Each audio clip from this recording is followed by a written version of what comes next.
Notre Shabbat est surnommé Shabbat Shira, le Shabbat du chant, en référence à ce cantique que Moshe et les enfants d'Israël ont entonné dans notre parasha de Béchalach immédiatement après leur traversée de la mer Rouge et la mort des Égyptiens noyés. Un fidèle disparu, Chaim Ilouz, me racontait que la coutume était au Maroc d'offrir un grand repas à la synagogue, comme une fête, car ce chant est l'expression d'un bonheur, d'une joie, non pas devant la mort des Égyptiens, car, comme le roi Salomon l'enseigne, on ne peut pas se réjouir de la mort de nos ennemis, créatures divines. Non. Le bonheur était le suivant, écrit le Rav Sherman, sage contemporain américain. Dans la vie au quotidien, il est difficile, voire parfois impossible, de discerner la main de Dieu. Et on se demande souvent comment la multitude d'événements apparemment désordonnés, survenant au jour le jour, peuvent s'inscrire dans un plan divin cohérent. En voyant la souffrance et le mal, on a du mal à croire qu'ils sont envoyés par un Dieu miséricordieux. Comme encore cette semaine, avec la mort affreuse de cette mère de 6 enfants, Daphna Meir, assassinée en Israël. Très rarement, un éclair de lucidité laisse entrevoir que tous les aléas de la vie, tels des pièces d'un puzzle, s'assemblent parfaitement.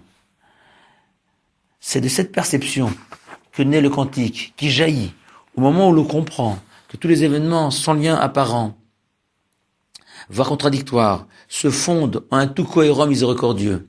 Et c'est exactement cet éclair de lucidité qu'ont eu les enfants d'Israël devant la mort des Égyptiens. L'esclavage en Égypte, la mort de tous ces bébés noyés dans le Nil, leur fuite, leur désespoir en se voyant encerclés par Pharaon. Toutes ces brumes se sont alors dissipées. Au bord de la mer, l'œuvre de la création est apparue aux enfants d'Israël comme une symphonie du plus grand compositeur de l'histoire, Dieu. Les sages ont institué de lire cette shira tous les matins, à la fin des psuké des Imbra. Ces 6 psaumes, correspondant aux 6 jours de la semaine où nous louons l'Éternel pour toutes ses réalisations, en préambule, au chemin et à la Hamida. Et la shira est la couronne de ces louanges, car plus que de reconnaître que le Tout-Puissant a créé le monde, la véritable grandeur d'un homme est de reconnaître que le Tout-Puissant veille avec bonté sur la destinée de chacun.